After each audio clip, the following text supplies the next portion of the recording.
ইতিহাসের এক নজিরবিহীন ভয়াবহ মানবিক সংকটের মুখোমুখি গাজা উপত্যকাবাসীরা, যেখানে খাদ্য ও চিকিৎসার অভাবে অপুষ্টিতে ভুগে মারা যাচ্ছে শিশুরা, যা সহ্য করতে না পেরে সমুদ্রের ঢেউয়ের ওপর ভরসা করে গাজার মানুষের জন্য বোতলে করে খাবার পাঠানোর চেষ্টা করে কয়েকজন মিশরীয় নাগরিক। অবাক করার মতো বিষয় হচ্ছে, সত্যি সেই বোতলে ভরা খাবার পেয়েছে এক গাজাবাসী। ভিডিওতে তুলে ধরা হয়েছে হৃদয় বিদারক সে দৃশ্য। এ নিয়ে বিস্তারিত জানাচ্ছেন জান্নাতুন নাহার জেরি। اللهم احمل عنا هذا إلى غزة. سامحونا يا إخواننا.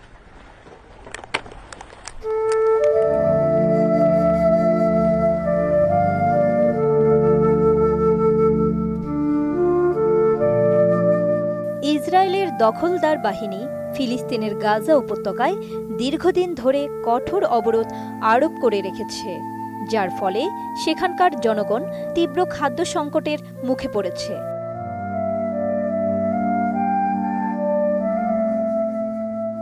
এই দুর্দশা সইতে না পেরে মিশরের এক নাগরিক প্লাস্টিকের বোতলে মসুর ডাল, চাল ও শুকনো খাবার ভরে ভূমধ্যসাগরে ছুড়ে দেন।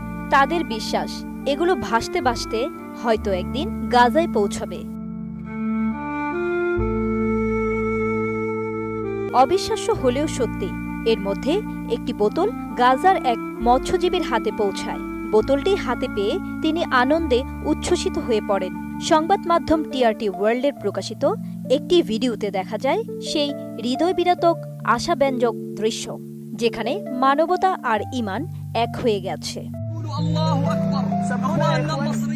ভিডিওতে দেখা যায় গাজার ওই বাসিন্দা বোতল হাতে বলতে থাকে, আল্লাহু আকবার।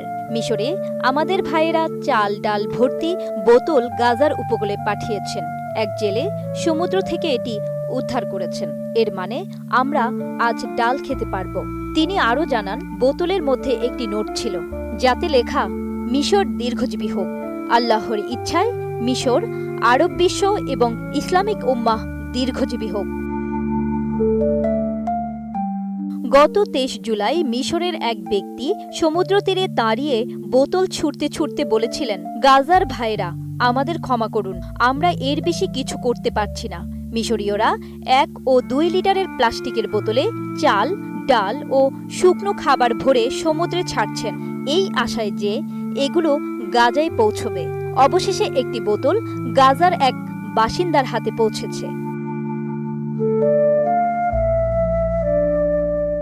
এই উদ্যোগকে ইসরায়েলের কঠোর অবরোধের বিরুদ্ধে একটি মরিয়া কিন্তু আন্তরিক প্রতিক্রিয়া হিসেবে বর্ণনা করা হয়েছে, যার কারণে